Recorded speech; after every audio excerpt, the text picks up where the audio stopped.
Bismillahirrahmanirrahim. Rabbi shrah li sadri wa yassir li amri wahlul uqdatan min lisani yafqahu qawli. Chers frères et sœurs en islam, nous allons parler aujourd'hui des devoirs de l'époux envers son épouse en islam. Et parmi ces devoirs, nous avons ce qu'on appelle al-muhur, la dot. Le jour du mariage, il y a un cadeau que le mari doit donner à sa femme. Si tu veux, tu vas acheter tapis ou bien bouloir. Si tu veux, tu peux même acheter le Coran et donner à ta femme. Ou bien si tu veux, tu peux la remettre de l'argent. C'est obligatoire. Donc c'est pourquoi tu dois donner la dot à ta femme en fonction de ta capacité. C'est pourquoi Allah subhanahu wa ta'ala nous a dit dans la sourate 4, verset numéro 4, Wa atun nisa'a saduqatihinna nihla. Donnez à vos épouses les dots. Ça peut être argent ou bien une autre chose. Et parmi ces devoirs, chers frères et sœurs en islam, le mari doit avoir un bon comportement envers sa femme. Il ne faut pas être compliqué envers ta femme. Il faut être doux avec ta femme. Il faut souvent rire avec ta femme. Tu peux jouer avec ta femme. Même tu peux faire la course avec ta femme. Parce que le prophète Mohammed, sallallahu alayhi wa sallam, lui-même, il faisait la course avec ses femmes. Aïcha, la femme du prophète Mohammed, sallallahu alayhi wa sallam, elle nous a dit qu'elle faisait la course avec le prophète Mohammed, sallallahu alayhi wa sallam. Et quand elle était maigre, le prophète, elle dépassait le prophète Mohammed dans la course. Et quand Aïcha est devenue grosse, quand elle a pris de poids, le prophète Mohammed, sallallahu alayhi wa sallam, la dépassait dans la course.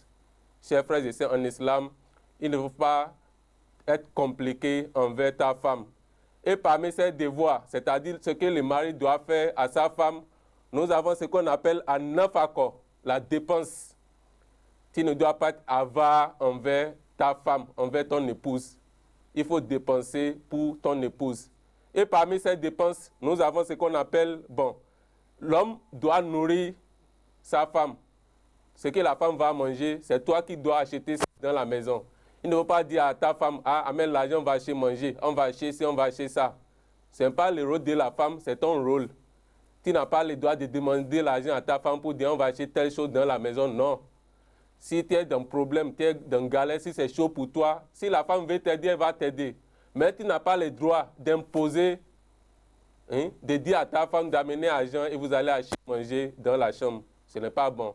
Tu n'auras plus de valeur devant ta femme. Et concernant la santé aussi, si ta femme est malade, tu dois prendre soin d'elle. Tu peux aller à la pharmacie pour la médicament ou bien soit tu l'amènes carrément à l'hôpital. Tu dois prendre soin de ta femme parce que c'est ton rôle. Et ce que la femme va apporter concernant l'habillement, c'est toi qui dois habiller ta femme. C'est toi qui dois habiller ta femme. C'est pourquoi Allah subhanahu wa ta'ala dit encore dans la sourate 2, verset 233. Wa alal maulud rizquhunna wa kiswatuhunna. Tout ce que la femme doit manger dans la maison, c'est toi qui dois acheter ça. Et tout ce que la femme doit porter, c'est toi qui dois acheter ça. Et il faut être aussi équitable. Si tu as deux femmes, tu as acheté l'ici pour la première femme, tu dois acheter l'ici pour la deuxième femme. Tu as acheté la première femme, il a fait aussi pour la deuxième femme. Chers frères et sœurs en islam, soyons équitables. Et concernant ce qu'on appelle assoukna, le logement, ça fait partie des devoirs de l'époux envers sa femme. Là où la femme doit rester, c'est-à-dire la maison quoi. C'est toi qui dois payer le loyer. C'est toi qui dois payer le courant. L'eau aussi, c'est toi qui dois payer. Il ne faut pas dire à la femme, oh, amène l'argent, on veut payer le loyer. Amène l'argent, on veut payer le courant. Amène l'argent, on veut payer l'eau. Non, on ne fait pas ça. C'est ton rôle. Si tu es dans un problème, la femme peut t'aider volontairement, mais tu n'as pas le droit de forcer la femme à faire ce qu'elle ne doit pas faire.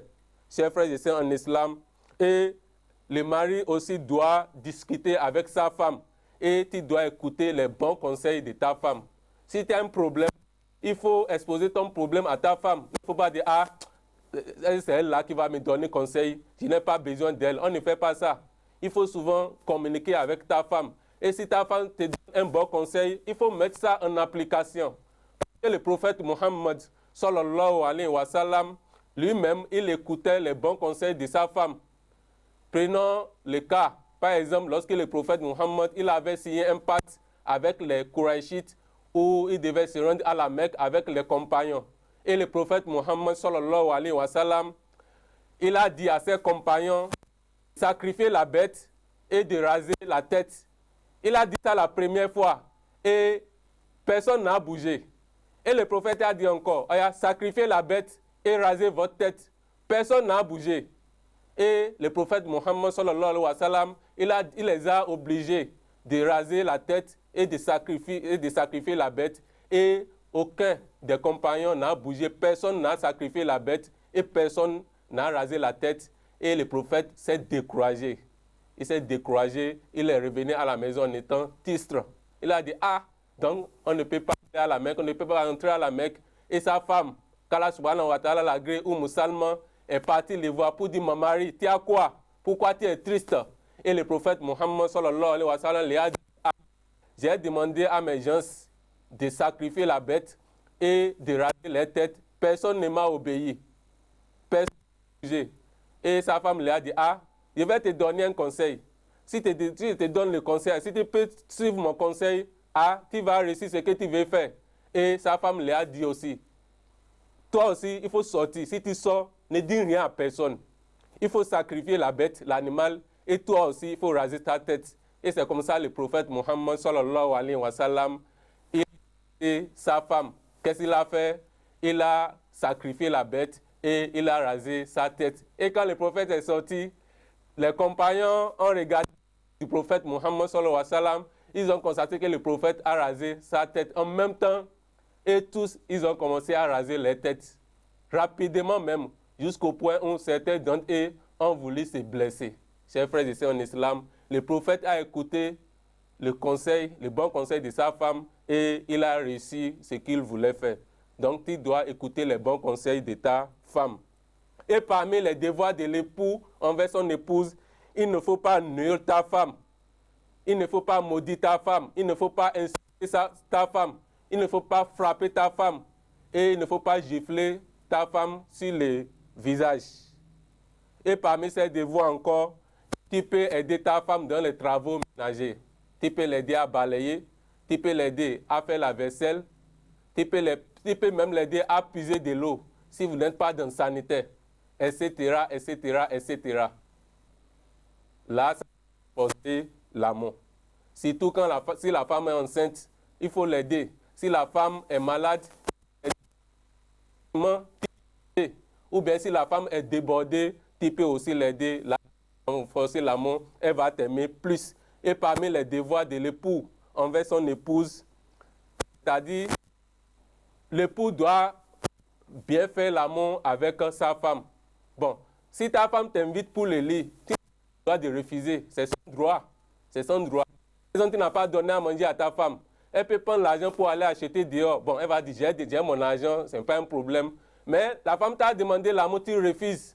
C'est péché. C'est péché. Tu n'as pas le droit de refuser. Et si la femme demande même, les femmes sont timides. La femme sait que tu es responsable. Donc, tu sais ce que la femme veut. Tu n'as pas le droit de priver, de suspendre l'amour pour ta femme.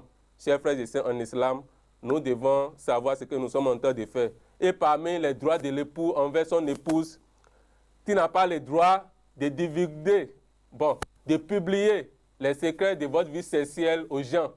Ou bien tu vas dire, ma femme a fait ci, ma femme a fait ça. Tu vas parler à tes parents, à tes amis. Non, la femme n'aime pas ça.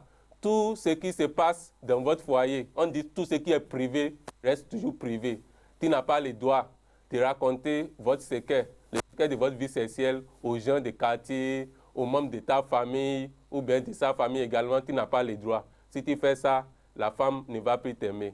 Qu'Allah subhanahu wa ta'ala nous aide, qu'Allah subhanahu wa ta'ala nous guide sur le droit chemin et qu'Allah nous comble de sa grâce. Subhana rabbika rabbil izzati amma yasifun, wassalamu ala al-mursalin, walhamdulillahi rabbil alamin.